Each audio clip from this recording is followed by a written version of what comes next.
नमस्कार दोस्तों, SS Arya classes में आपका स्वागत है। आई होप कि आप अच्छे होंगे, प्रसन्न होंगे, खुश होंगे। आइए आज एक जबरदस्त क्लास लेके आए हैं। वर्ग 10 के जो मैथमेटिक्स है उससे जो एक महत्वपूर्ण चैप्टर है वह चैप्टर है समरूप त्रिभुज। इससे बिहार बोर्ड में आने वाले प्रश्नों को लेके आए हैं। ये प्रश्न जो आज बताने जा रहे हैं थेल्स पर में बिहार बोर्ड में कई बार इस क्वेश्चन को पूछा जा चुका है और इस बार भी 2025 में जो विद्यार्थी भाग लेने वाले हैं उसके लिए भी महत्वपूर्ण है और अवश्य पूछने की संभावना है। इसलिए जल्दी जल्दी जुड़ जाइए, आइए और अधिक से अधिक सब्सक्राइब, लाइक और शेयर कीजिए।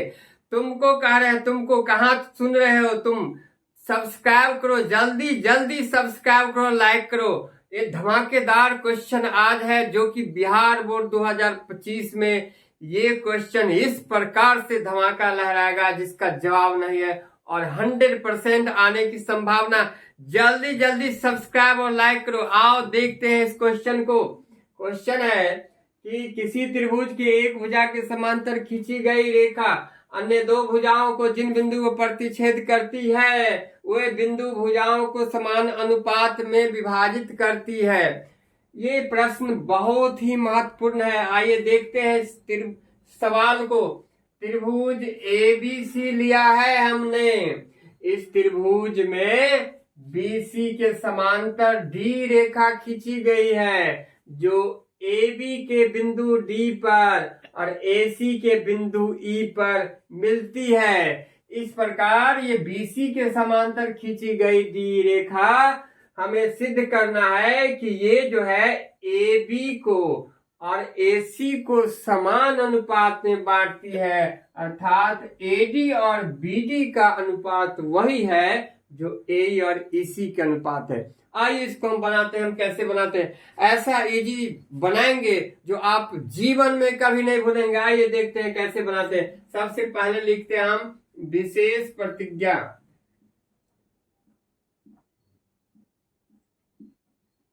विशेष प्रतिज्ञा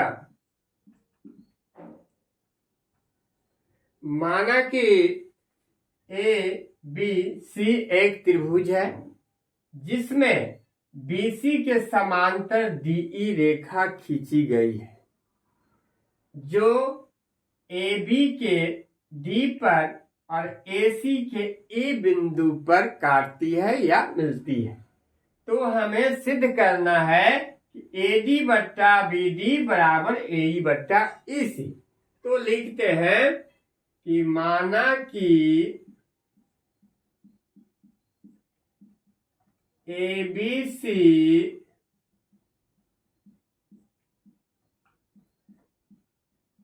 एक त्रिभुज है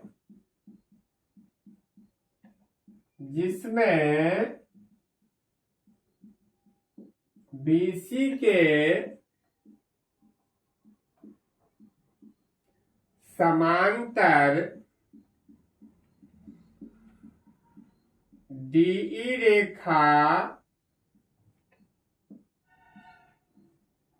खींची गई है जो AB के D पर तथा AC के E पर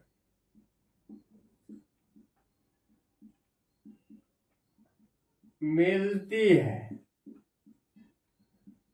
तो हमें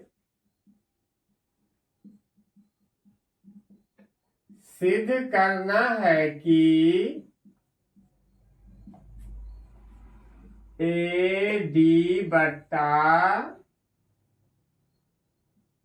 BD बराबर AE बट्टा EC।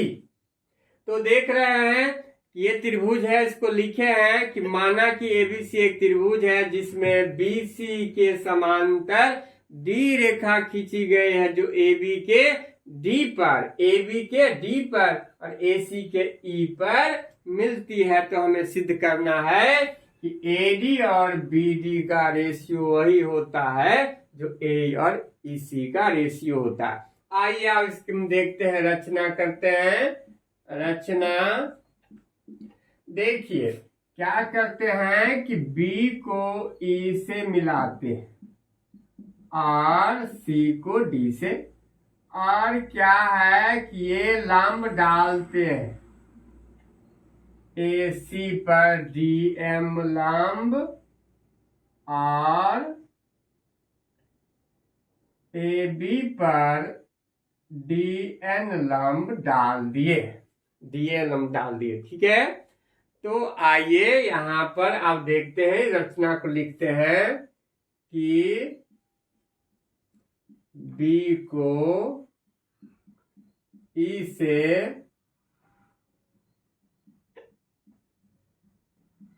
तथा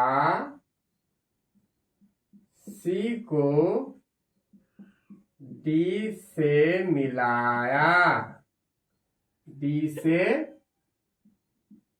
मिलाया एवं ए बी पर एन ई तथा ए सी पर डी एम लंब खींचा। आइए अब इसको प्रमाणित करते हैं। प्रमाण क्या जानते हैं हम कि त्रिभुज का क्षेत्रफल होता है 1/2 आधार गुने ऊंचाई।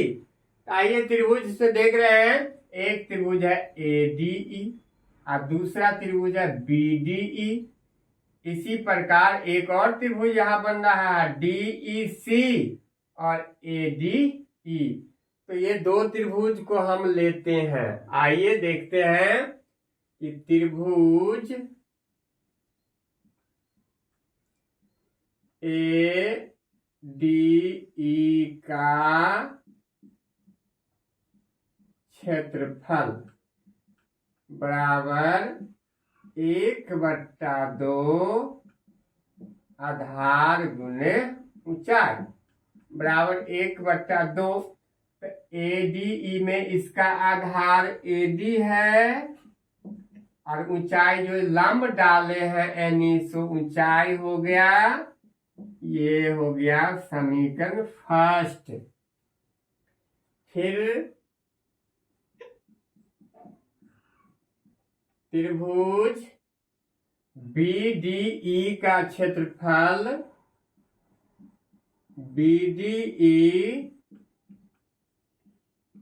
क्षेत्रफल यहाँ भी 1/2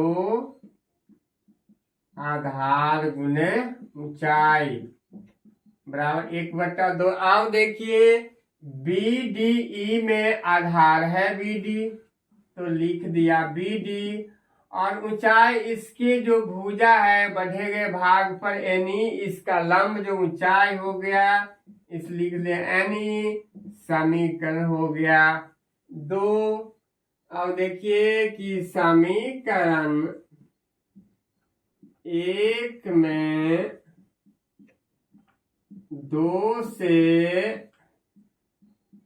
भाग देने पर, 1 में 2 से भाग देते हैं तो त्रिभुज ADE का क्षेत्रफल बट्टा त्रिभुज BDE का क्षेत्रफल बराबर लिखेंगे 1/2 गुना AD गुना NE बट्टा 1/2 BD गुना NE। यहाँ NE और NE दोनों बराबर है, कट गया। ये भी कट गया। इसलिए बचा कि त्रिभुज ADE का क्षेत्रफल बटा त्रिभुज BDE का क्षेत्रफल इक्वल बच गया AD बटा BD। इसको हम समीकरण 3 मान लेते हैं। तो देख लिए कि त्रिभुज AD का क्षेत्रफल जो आया उसमें त्रिभुज BD के क्षेत्रफल से भाग दिया तो ये कट के बच गया AD बट्टे BD, जो कि हम मान लिए समीकरण 3। आइए फिर आते हैं। फिर त्रिभुज ADE का क्षेत्रफल बराबर यहां भी होगा 1/2 आधार गुने ऊंचाई, अर्थात 1/2।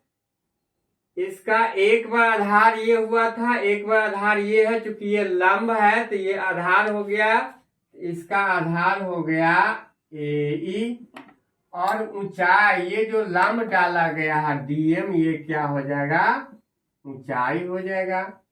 इसको मान लेंगे समीकरण 4।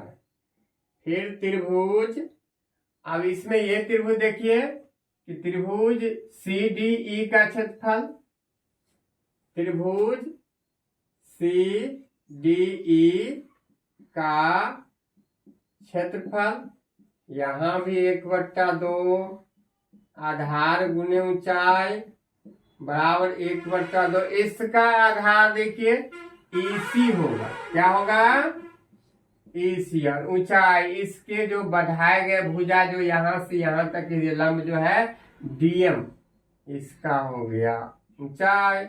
ये समीकरण क्या हो गया, 5 हो गया। फिर क्या करते हैं कि समीकरण 4 में समीकरण 5 से भाग देने पर, भाग देंगे तो देखिए त्रिभुज ADE का क्षेत्रफल बटा त्रिभुज CDE का क्षेत्रफल बराबर 1/2 AE गुने DM बटा 1/2 EC गुने DM।